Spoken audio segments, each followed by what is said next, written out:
We got the Kids Coalition here today. That's good. Welcome to First Parish Billerica for those watching at home on Zoom or those here in person today. It's great to have you.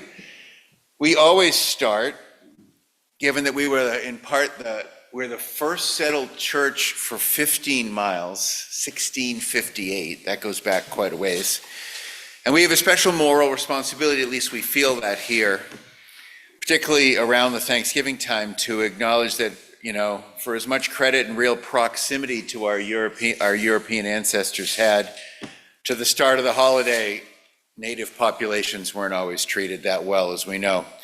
And Thanksgiving is an excellent time to pause and think about the assumptions of superiority that European white folks walked into the country with. So we always pause with a special kind of sense that we have a collective responsibility to that. So we also have a lot, thank you for that, and we also have a lot going on here. We have, a lot of things happening. Teresa's running a Ban This Book club. When's your next meeting, Teresa? 13th of December. We have Tai Chi here on Thursday, December 19th from 7 to 9 p.m.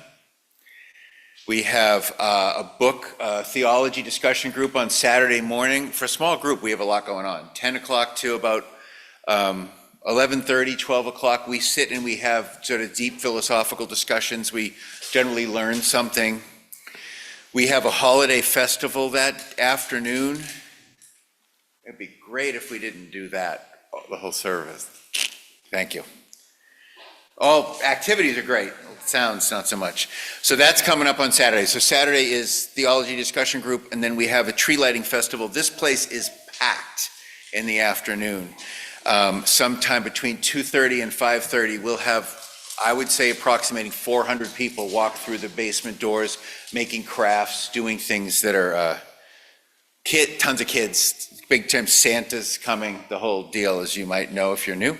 We have a community luncheon the following Saturday on the 14th. Next Sunday, we have church, of course, and then Sunday after that church service at about 12:30, we're going to have a conversation about responding to Project 2025 and the new administration, and we're going to see how active we can be and take one step forward in terms of figuring out how we put our values into work moving forward. So, a lot in the newsletter. You can take this home, take a look at it. We are grateful for people who came yesterday. And, well, that's a lot. So I invite everyone to just take a moment and greet your neighbors, a lot of new faces and a lot of old faces, and just say hello to those around you. Morning. Yeah. Today's service is about the response to the election. We're obviously kind of stilled a little bit from that, but I'm sure many of us are reeling. Many of us are having a lot of different feelings. I hope to address those in the sermon today. And I invite Kenny or Teresa to come forward and light our chalice with words from the Oberlin UU Fellowship. They wrote, "We light this chalice to find inner peace, love for each other, and faith in ourselves. Also to be welcoming to whoever we meet and kind to all living creatures. So we gather around this tiny light of hope as we share this time." I'd like to bring all of our young and young at heart down to the front here for the bench. If some people would want to come forward, that'd be great, for our story for all ages. Come on up. Come on. Come on up, you guys. Allison can do it. You can do it too.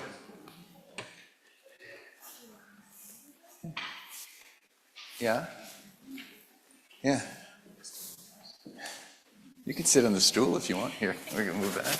All right. Here we go. So we're going to talk about flags, right? We just had a patriotic day. You guys can all, you can all stand, I guess, if you want. And here, I'll pass this around, is a little, what's that? It's a flag. What kind of flag?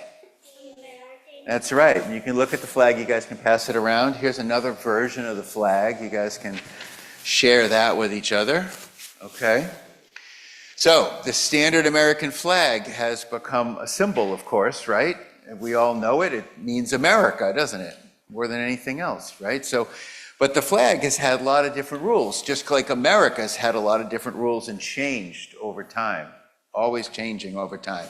Here's a flag that people use. What do you think that stands for with the blue streak in there? You guys, do you see that flag sometimes? Sometimes there's a red streak in there too. That's sort of for law enforcement. They've kind of adopted the flag and they've taken that as some of the symbol. There was originally some rules, or there still is some rules about not being able to adjust the flag at all. You're not supposed to put it on blue jeans or set it on fire or put a blue streak through it. But that seems to have changed. People adapting the flag. You guys know what a meme is? You know what a meme is. A meme is a complex thing, but a meme is something that somebody takes. Like, you know the smiley face with the sort of yellow round face? And then people will use it and move it around, and it's something that's like transferable. Well, the flag has become kind of a meme for America in lots of different forms. That's not very kid-friendly, but there we go. The Native Americans also, they didn't really have flags, but then when we had flags, this is a flag from the Cherokee Nation. I don't know if you can catch that on camera. So they adopted the flags, and flags are used to mark territory too.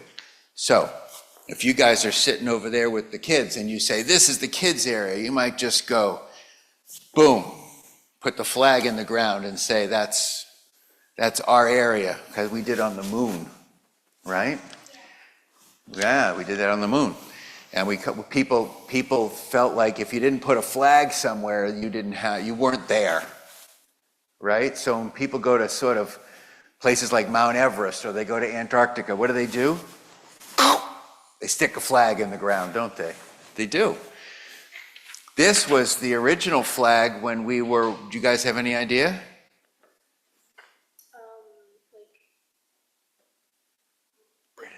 British. It's called the Union Jack flag. So this was the flag that was around in these parts when this church was formed. It was formed almost more than 100 years before the country was formed. How about that? Crazy, right? You guys can look at that. That's the British flag. And you see that the American flag looks a lot like that. This flag was one of the original flags that they had. We took the British flag and we were using this for a little while. Just the stars and the stripes, right? So the stripes have been different colonies. So we mark in the colonies when we weren't entirely connected as a country. Pass that around. So flags are ways to mark things. This was George Washington's flag when we were fighting against the British initially. This was his battle flag. Yeah? Do you count how many?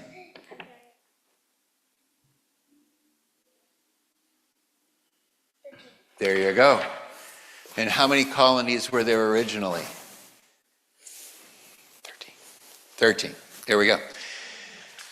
This was the flag that Betsy Gross got credited with, but she might have not have even made the flag, but nonetheless, she's sort of famous for her flag. And there was 15 stars then, and there's 15 stripes too. So they had stars and stripes for the colonies because there were 15 at that time. And we have states. And then for a little while, this never got too popular, but there was this, the reverse flag. How about that one, huh? Crazy, right? That's nuts. You can hold that one. That never got off the ground too much. Yeah, and then people in Massachusetts have fought this flag, which is the Massachusetts flag, in part because there were people who wanted to change the flag because it was racist against Native Americans. There's a Native American person there, depicted as a Native American warrior. See that? And then there's a big sword with a hand above the Native American's head. So this was our original flag, had a very kind of colonial power dynamic to it. I'm not even sure if it's been changed or not, but there's been a lot of efforts to... Huh? Yeah, okay, let's see. Yeah, see, it's still the same. So there's been efforts, I wasn't following whether they got passed or not, but there's a lot of effort to change that to make it more inclusive of everyone and make sure that we don't honor the ugliest side of our past. So there we go. That's a little bit of a story of flags and how things change, and the country's always changing, and flags are changing along with it. What do you guys think of that? Any thoughts? No? Okay. We're going to sing out our kids with our Singing Out Our Kids song, which is in order of service. Please join me in our affirmation of faith printed in the bulletin. It begins, "Love is the doctrine of this church. The quest for truth is its sacrament, and service its prayer. To dwell together in peace, to seek knowledge in freedom, to serve humanity in fellowship, to the end that all souls shall grow into harmony with the divine. Thus do we covenant with each other and with God."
Lovely.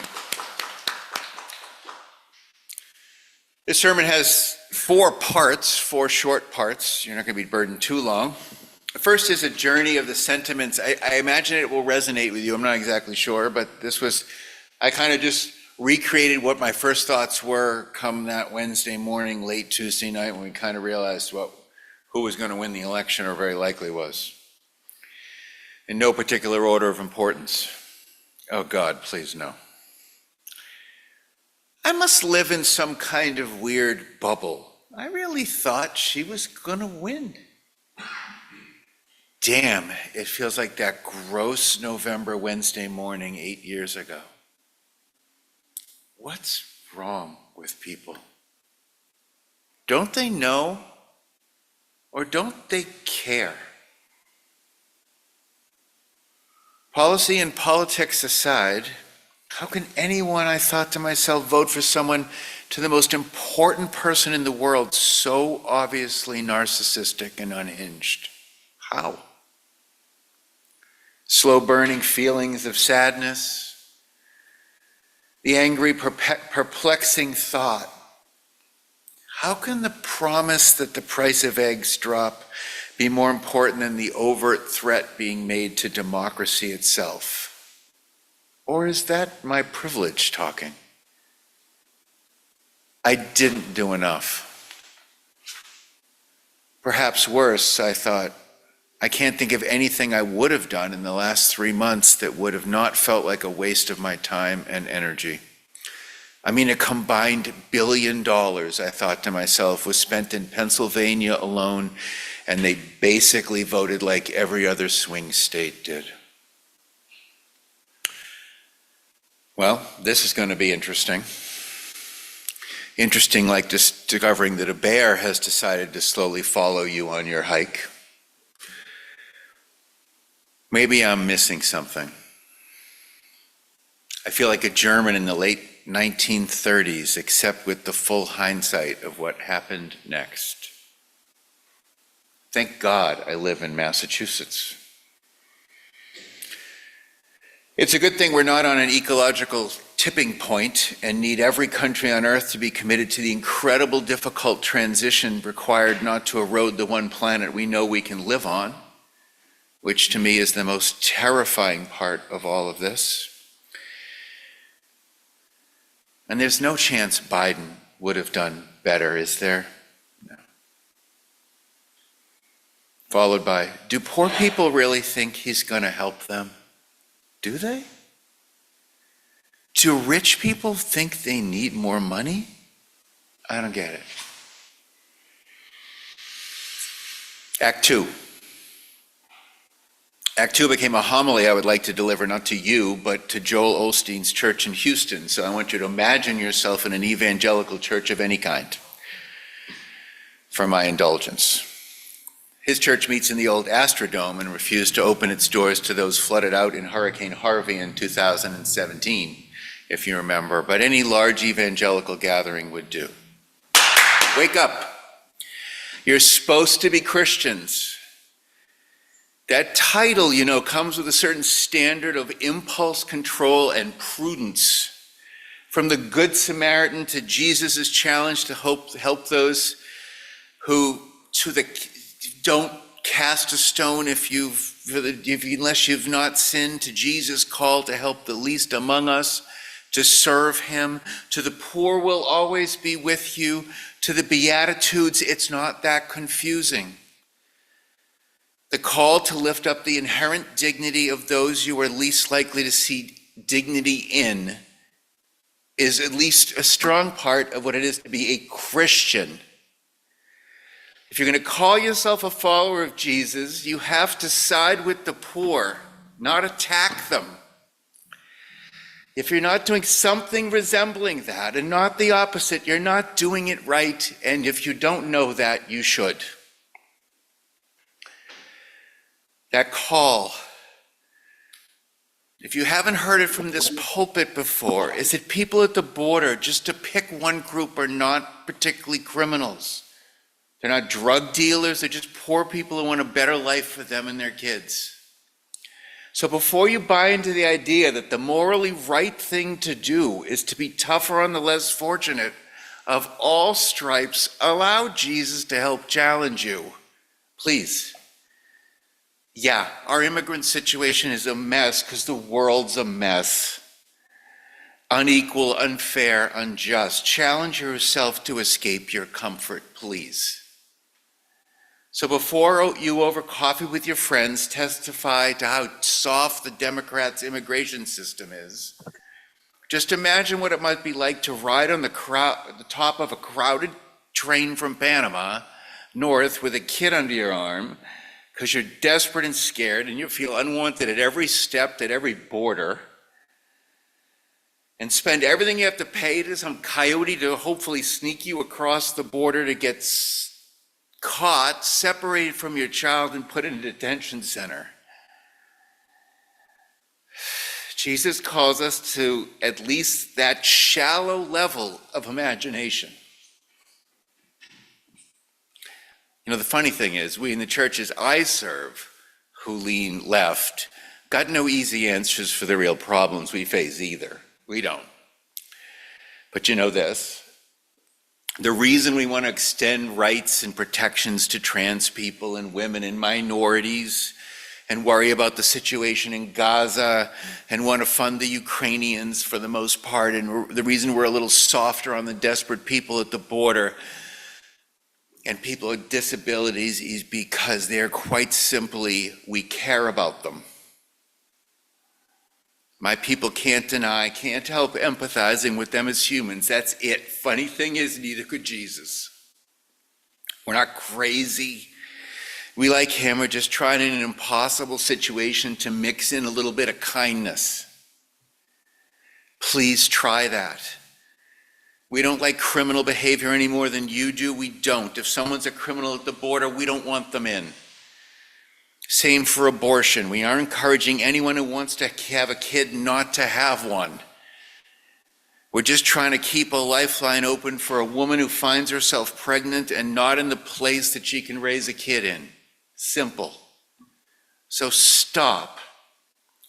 Isn't anything in the Bible that talks about abortion or offers any real guidance? Remember that. And now that for most of you that think you've won, congratulations. And with it, the news that you've inherited the challenging job of constraining your leaders from their worst instincts. We're sorry 20 years from now is not going to feel any different to the next generation of Americans born today than one from the surviving Germans did 20 years after the war. It's not. If you're going to call yourself a Christian, you have to pause at least occasionally and ask yourself how Jesus you were being. So, how Jesus are you being? Act 3. The long road is a message for us. We survived the Civil War. We got through World War I, the Spanish flu, the Great Depression. All right, back to back. We got through World War II. We got through Vietnam, civil rights, and the drama of the generational politics that divided our families in the 60s. We got through the Gulf War, its reboot, 9/11, and we'll get through this. We got through the financial crisis in 2008. We got through the first Trump presidency, and we'll get through this. America always morally pushes forward and opens up and then pulls back. Our job is to not stop pushing. I know it's hard. I know it hurts. It's absolutely time to lick your wounds and to be together. But the deepest of all wisdom is that this too shall pass. And the second is that it is our job to ensure that it does, as best we can. If what was won over the last 60 years gets more eroded than it is, and I fear that it will, we will resist that erosion and we will build it back after. Oddly enough, after all the rhetoric, let's not forget this. Most Americans want abortion to be legal. Most Americans believe in gay marriage. And not enough, but most Americans are offended by narcissistic, lying leaders. Truth is, sometimes, read always, justice takes longer and requires more energy than we wish it would. But I have some questions for you. I'm asking you, are you any less committed to honoring the inherent worth and dignity in everyone? No, you're not. You're not.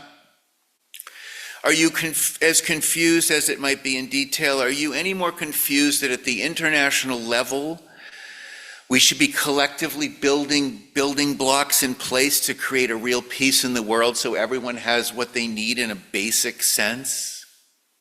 I doubt it. I'm not. Are you any less committed to democracy than you were 4 Tuesdays ago? Probably not.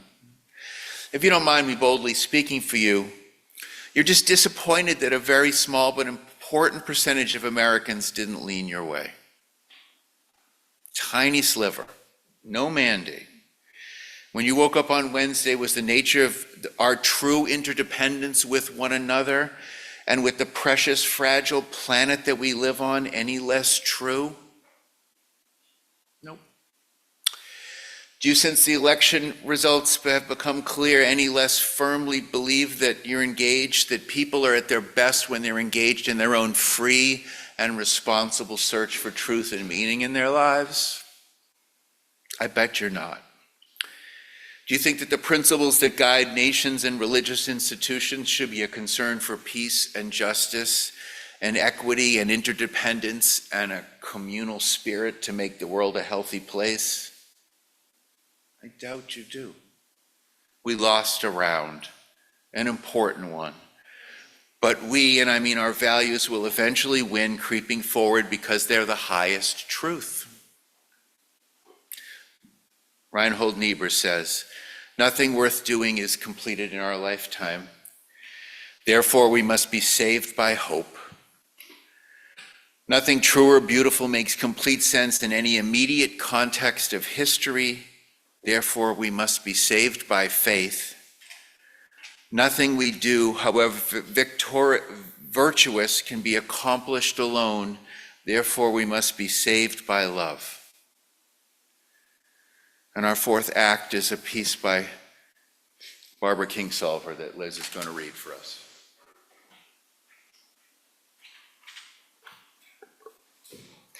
Truth and love have been smacked down so many more times in history before today. Truth, because it's often inconvenient, and love because it is vulnerable. But truth is like gravity and carbon and the sun behind the eclipse. It's still there. And love stays alive if you tend it like a flame.